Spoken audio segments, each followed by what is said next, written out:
Konflik Poso merupakan salah satu tragedi sosial paling kelam dalam sejarah Indonesia. Konflik yang melibatkan kelompok-kelompok berbeda agama ini menimbulkan korban jiwa dalam jumlah besar serta meninggalkan luka mendalam bagi masyarakat yang mengalaminya. Selama konflik berlangsung, berbagai peristiwa tragis dan memilukan terjadi.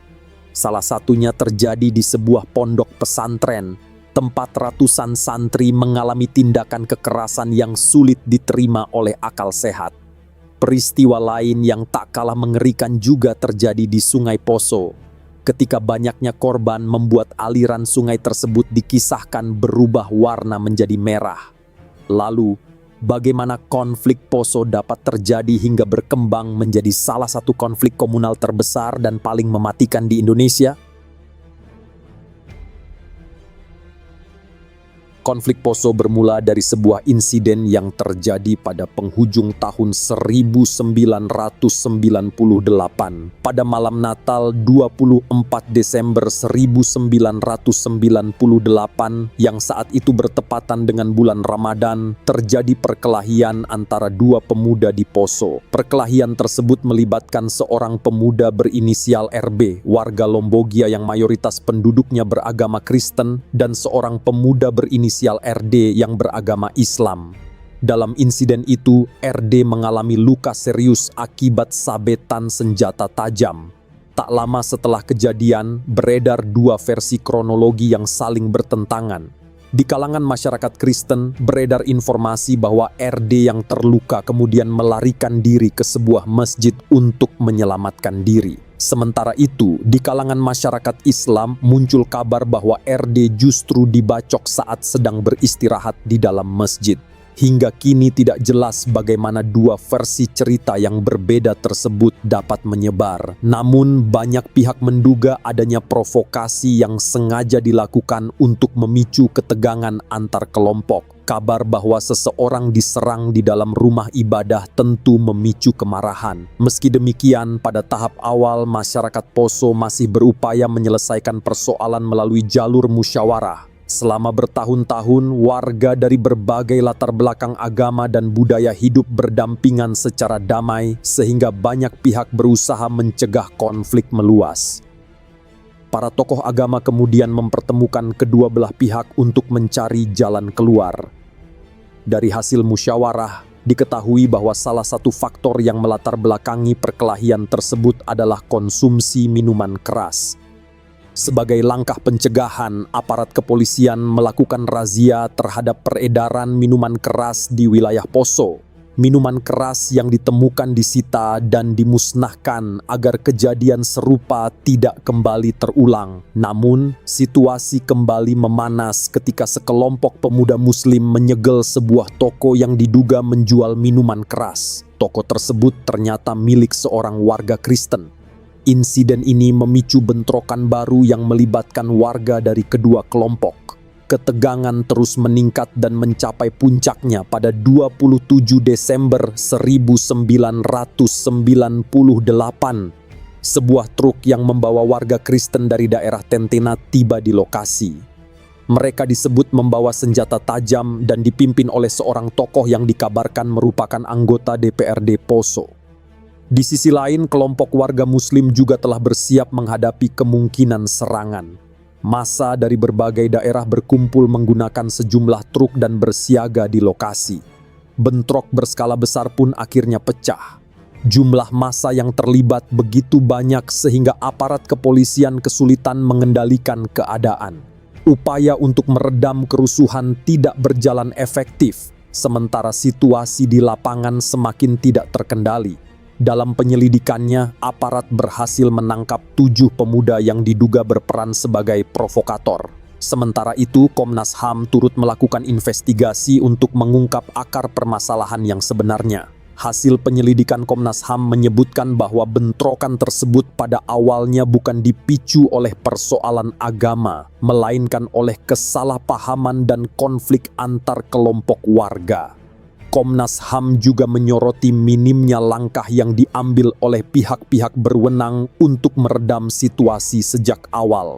Akibatnya, persoalan yang semula berawal dari insiden sederhana terus berkembang menjadi konflik yang semakin besar. Ketegangan yang tidak segera diselesaikan perlahan berubah menjadi rangkaian kekerasan yang kemudian dikenal sebagai konflik Poso.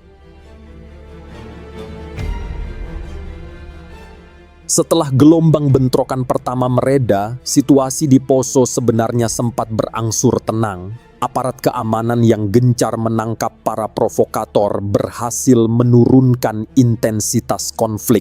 Namun, ketenangan tersebut hanya terjadi di permukaan. Di baliknya, ketegangan masih terasa kuat. Masing-masing kelompok hidup dalam kewaspadaan, seolah menyadari bahwa bentrokan baru bisa terjadi kapan saja. Memasuki April 2000, situasi politik di Poso turut memanaskan keadaan.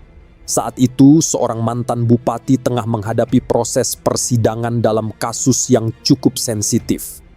Di tengah suasana tersebut muncul pernyataan kontroversial dari seorang anggota DPRD Poso. Ia disebut menyatakan bahwa apabila salah satu calon bupati yang diunggulkan gagal terpilih, maka konflik di Poso berpotensi kembali pecah dengan skala yang lebih besar. Pernyataan itu seolah menjadi pertanda. Keesokan harinya muncul seorang pemuda yang mengaku beragama Islam dengan sejumlah luka di tubuhnya. Ia mengklaim telah diserang oleh sekelompok warga Kristen. Kabar tersebut dengan cepat menyebar dan memicu kemarahan. Di tengah situasi yang sebelumnya relatif tenang, tuduhan penyerangan itu dianggap sebagai ancaman serius. Ketegangan yang selama ini terpendam akhirnya kembali meledak. Bentrok antara kelompok warga Muslim dan Kristen pun kembali terjadi. Namun kali ini tingkat kekerasannya jauh lebih tinggi dibandingkan sebelumnya. Kedua kelompok saling menyerang menggunakan senjata tajam. Korban berjatuhan di berbagai lokasi, sementara suasana mencekam menyelimuti wilayah Poso selama berhari-hari. Dentingan senjata yang saling beradu terdengar hampir setiap hari, disertai pemandangan korban luka yang bergelimpangan di jalanan. Banyak di antara mereka mengalami luka berat, bahkan kehilangan nyawa. Kerusuhan juga disertai aksi pembakaran. Sejumlah rumah hangus dilalap api, terutama di kawasan Lombogia yang mayoritas dihuni warga Kristen. Kerusakan yang ditimbulkan semakin memperdalam penderitaan masyarakat yang terjebak di tengah konflik. Situasi yang semakin tidak terkendali membuat Kapolres Poso meminta bantuan tambahan personel Brimob dari Palu. Langkah tersebut menunjukkan bahwa kemampuan aparat setempat sudah tidak lagi memadai untuk mengendalikan kondisi di lapangan. Pada 17 April 2000 terjadi sebuah insiden yang semakin memperburuk keadaan. Seorang anggota Brimob melepaskan tembakan ke arah massa yang mengakibatkan 2 warga Muslim meninggal dunia dan 8 orang lainnya mengalami luka-luka. Menurut keterangan yang beredar, tembakan tersebut dilepaskan karena situasi saat itu dinilai sangat berbahaya dan massa bertindak semakin agresif. Namun, penjelasan tersebut tidak diterima oleh sebagian warga Muslim. Mereka menganggap tindakan aparat sebagai bentuk keberpihakan yang memperparah konflik. Kemarahan pun semakin meluas. Aksi penyerangan dan pembakaran kembali terjadi di berbagai tempat. Konflik yang sebelumnya hanya berupa bentrokan antar kelompok berubah menjadi kerusuhan yang lebih besar dan sulit dikendalikan. Melihat kondisi yang semakin memburuk, pemerintah akhirnya menurunkan pasukan Tentara Nasional Indonesia untuk membantu pemulihan keamanan. Kehadiran TNI membawa perubahan signifikan. Dengan tindakan yang lebih tegas, pasukan berhasil memukul mundur massa dari kedua belah pihak dan perlahan mengendalikan situasi. Meski demikian, dampak konflik yang berlangsung selama beberapa hari itu sangat besar. Banyak warga Kristen menjadi korban, baik kehilangan anggota keluarga maupun kehilangan tempat tinggal akibat rumah-rumah yang terbakar. Harta benda yang dikumpulkan selama bertahun-tahun juga musnah dalam waktu singkat. Pada akhirnya bentrokan kembali mereda. Namun, berakhirnya pertempuran tidak serta-merta mengakhiri konflik. Di tengah masyarakat, rasa kehilangan, ketakutan, dan dendam masih terus membara. Api konflik memang berhasil dipadamkan untuk sementara, Tetapi bara kebencian yang tersisa akan menjadi pemicu bagi tragedi-tragedi yang lebih besar di kemudian hari.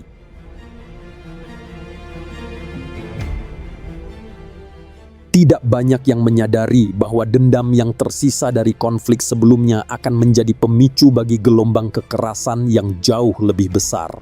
Dalam waktu singkat, Poso kembali dilanda pertempuran yang lebih brutal dan lebih mematikan dibandingkan bentrokan-bentrokan sebelumnya. Rangkaian peristiwa ini kemudian menjadi salah satu fase paling kelam dalam sejarah konflik Poso yang diwarnai berbagai aksi kekerasan dan tragedi kemanusiaan.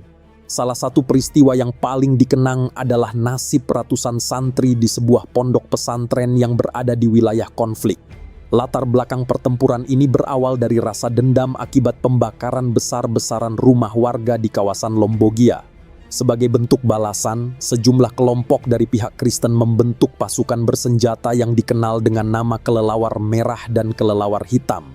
Kelompok tersebut disebut dipimpin oleh seorang pria asal Nusa Tenggara Timur yang dikenal dengan inisial FT. Pada 23 Mei 2000, pasukan Kelelawar Hitam memulai aksinya dengan menyerang aparat kepolisian. Dalam serangan tersebut, seorang anggota polisi dan 2 warga sipil muslim dilaporkan meninggal dunia. Setelah melakukan penyerangan, anggota pasukan itu bersembunyi di sebuah rumah ibadah. Aparat kepolisian bersama sejumlah warga muslim kemudian melakukan pengejaran dan mengepung lokasi tersebut. Dalam situasi yang tegang itu sempat dilakukan upaya negosiasi untuk mengakhiri pengepungan secara damai. Namun ketika proses perundingan masih berlangsung, anggota pasukan Kelelawar Hitam berhasil melarikan diri melalui jalur belakang dan menuju kawasan hutan serta perbukitan di sekitar lokasi. Peristiwa tersebut memicu kemarahan di kalangan warga yang ikut dalam pengepungan. Mereka merasa telah memberikan kesempatan untuk berdialog, tetapi pihak yang dikepung justru memanfaatkan situasi untuk melarikan diri. Ketegangan yang telah memuncak akhirnya berubah menjadi amarah.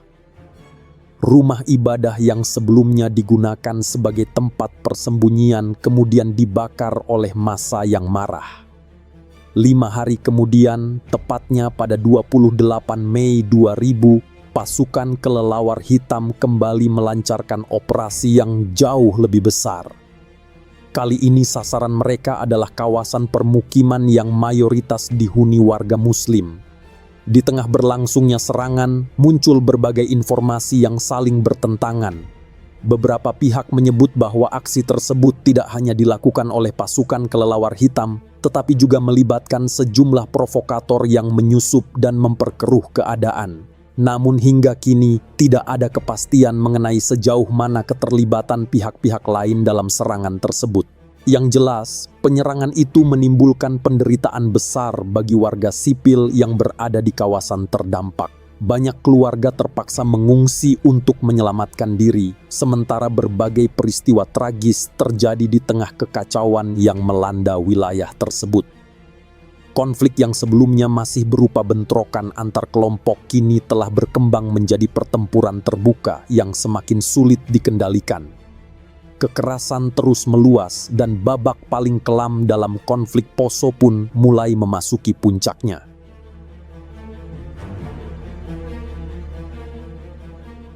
Salah satu peristiwa paling tragis dalam rangkaian konflik Poso terjadi di sebuah pondok pesantren bernama Pesantren Wali Songo. Pada suatu pagi, pesantren tersebut didatangi oleh puluhan orang bersenjata. Mereka membawa senjata tajam serta senapan rakitan dan langsung memasuki area pesantren. Dalam waktu singkat, suasana yang sebelumnya tenang berubah menjadi kepanikan. Ratusan santri yang berada di dalam kompleks pesantren menjadi sasaran serangan. Sebagian besar dari mereka masih berusia muda dan tidak memiliki kemampuan untuk melawan. Banyak korban berjatuhan dalam peristiwa yang berlangsung begitu cepat. Tidak hanya para santriwati yang berada di lokasi juga menjadi korban berbagai tindakan kekerasan yang meninggalkan trauma mendalam.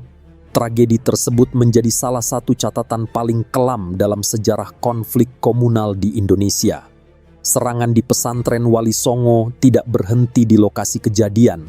Sejumlah santri yang berusaha menyelamatkan diri dilaporkan dikejar dan ditangkap. Mereka kemudian dibawa ke kawasan di sekitar Sungai Poso. Menurut berbagai kesaksian yang beredar setelah konflik berakhir, para korban yang ditangkap kemudian dieksekusi di lokasi tersebut. Setelah itu, jasad mereka dibuang ke aliran sungai. Peristiwa ini meninggalkan luka yang sangat mendalam bagi masyarakat Poso. Banyak keluarga kehilangan anggota keluarganya, sementara warga di sekitar sungai kemudian menemukan sejumlah jasad yang terbawa arus. Di tengah kekacauan yang terjadi saat itu, beredar kisah bahwa aliran Sungai Poso berubah warna menjadi merah akibat banyaknya korban yang jatuh selama rangkaian peristiwa tersebut. Meski kisah ini sering diceritakan oleh masyarakat sebagai simbol besarnya tragedi yang terjadi, yang pasti adalah bahwa Sungai Poso menjadi salah satu saksi bisu dari kekerasan yang melanda daerah tersebut. Tragedi pesantren Wali Songo kemudian dikenang sebagai salah satu peristiwa paling memilukan dalam konflik Poso. Bagi banyak pihak, kejadian ini menandai puncak kekerasan yang terjadi selama perang komunal tersebut, sekaligus menjadi gambaran betapa dahsyatnya dampak konflik terhadap masyarakat sipil yang tidak terlibat langsung dalam pertikaian.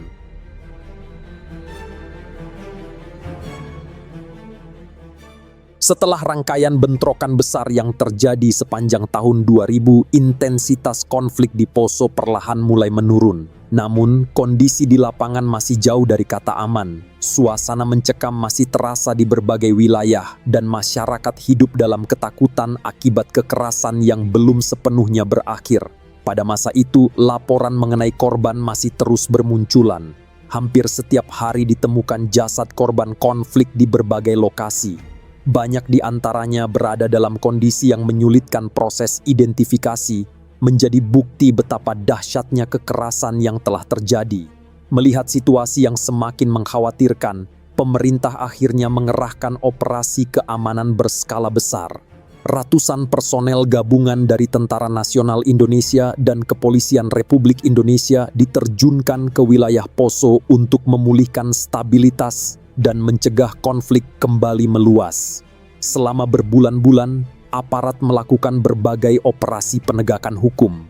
Sejumlah orang yang diduga berperan sebagai provokator berhasil diamankan. Selain itu, aparat juga menangkap individu-individu yang terbukti terlibat dalam berbagai tindak kekerasan selama konflik berlangsung. Melalui operasi tersebut, aparat berupaya memastikan bahwa setiap potensi bentrokan dapat segera ditangani sebelum berkembang menjadi kerusuhan yang lebih besar. Setiap gesekan yang muncul di tengah masyarakat direspons dengan cepat untuk mencegah munculnya kembali siklus balas dendam yang selama ini menjadi pemicu utama konflik. Perlahan tetapi pasti, situasi keamanan mulai membaik. Ketegangan yang sebelumnya begitu tinggi mulai berkurang, meskipun rasa curiga antar warga masih belum sepenuhnya hilang. Di saat yang sama, pemerintah juga menempuh jalur dialog dan rekonsiliasi. Para tokoh masyarakat, tokoh agama, dan perwakilan dari kelompok-kelompok yang bertikai dipertemukan dalam berbagai forum perdamaian untuk mencari solusi jangka panjang. Upaya tersebut mencapai titik penting pada 20 Desember 2001 melalui Deklarasi Malino. Dalam pertemuan yang diselenggarakan di Malino, Sulawesi Selatan, perwakilan dari kedua kelompok yang bertikai sepakat menandatangani perjanjian damai sebagai langkah untuk mengakhiri konflik yang telah berlangsung selama bertahun-tahun. Deklarasi Malino menjadi tonggak penting dalam proses perdamaian Poso.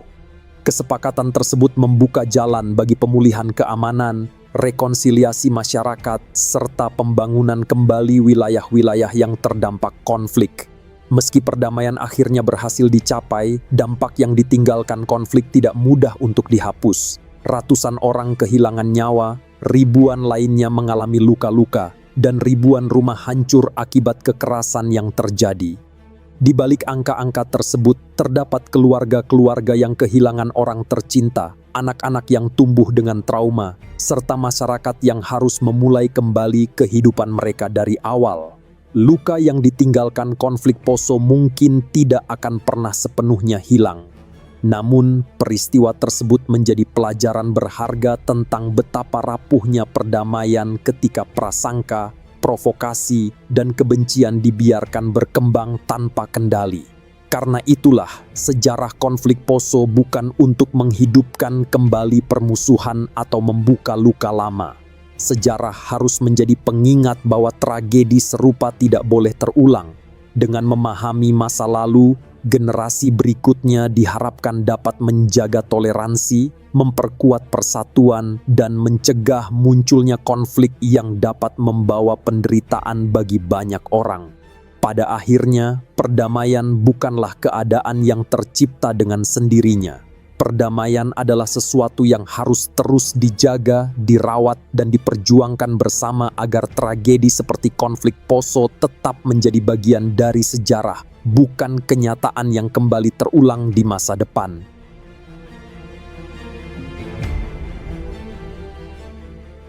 Meski perdamaian akhirnya berhasil diwujudkan, dampak yang ditinggalkan konflik Poso tidak pernah benar-benar hilang. Seperti banyak konflik besar lainnya yang pernah terjadi di Indonesia, tragedi ini meninggalkan luka mendalam yang masih dirasakan hingga bertahun-tahun setelah kekerasan berakhir. Konflik tersebut menyebabkan ratusan orang kehilangan nyawa, ribuan lainnya mengalami luka-luka, dan hampir 8.000 rumah hancur akibat pembakaran dan kerusuhan. Di balik angka-angka itu, terdapat keluarga yang kehilangan orang tua, anak, saudara, dan kerabat yang tidak pernah kembali. Bagi masyarakat Poso, penderitaan tidak berhenti ketika suara senjata akhirnya terdiam. Trauma, ketakutan, dan kenangan akan masa-masa kelam itu terus membekas dalam kehidupan banyak orang. Sebagian harus memulai kembali hidup dari nol, sementara yang lain harus belajar berdamai dengan kehilangan yang tidak mungkin tergantikan. Hingga hari ini, jejak konflik Poso masih menjadi bagian dari ingatan kolektif masyarakat setempat. Luka yang ditinggalkan mungkin tidak akan pernah sepenuhnya sembuh, tetapi pengalaman tersebut menjadi pengingat tentang betapa mahalnya harga yang harus dibayar ketika perpecahan dan kebencian dibiarkan tumbuh di tengah masyarakat. Karena itulah, kisah konflik Poso seharusnya tidak hanya dikenang sebagai catatan kelam sejarah. Tragedi ini juga harus menjadi pelajaran bagi generasi berikutnya tentang pentingnya menjaga toleransi, menghargai perbedaan, dan menyelesaikan setiap persoalan melalui dialog serta perdamaian. Sejarah bukan untuk menghidupkan kembali permusuhan atau membuka luka lama. Sejarah ada untuk mengingatkan bahwa kesalahan yang sama tidak boleh terulang. Dengan memahami masa lalu, masyarakat dapat mengambil pelajaran agar tragedi serupa tidak kembali terjadi dan tidak melahirkan luka-luka baru di masa depan.